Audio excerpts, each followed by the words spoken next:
certain standards na medyo moral standards na hindi masyadong kinoconsider or pinakalusot or pinakayaman or is not being glorified either.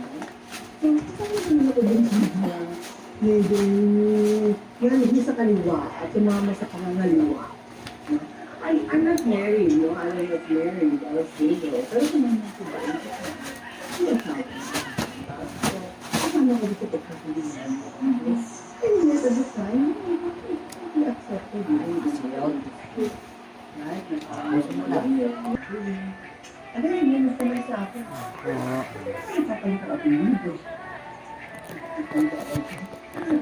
At that time, I wasn't ready, no? To divulge my feelings, to divulge. Hindi mo pwede pag malaki. Hindi ba? Nililigawan ako. Because ano kung ginagawa ng video ko, ang tanong talaga.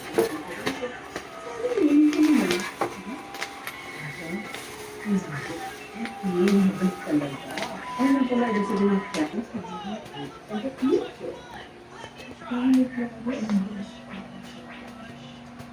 Yun ang sa English. Hindi tayo without her saying too many things.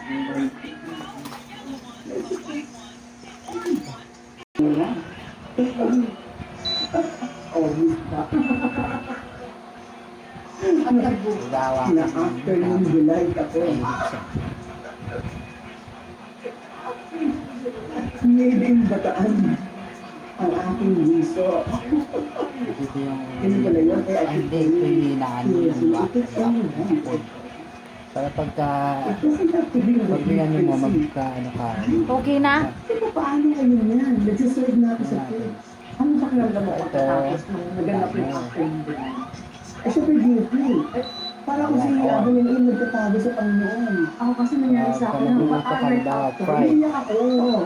Talagang ako bakit ka bumigay.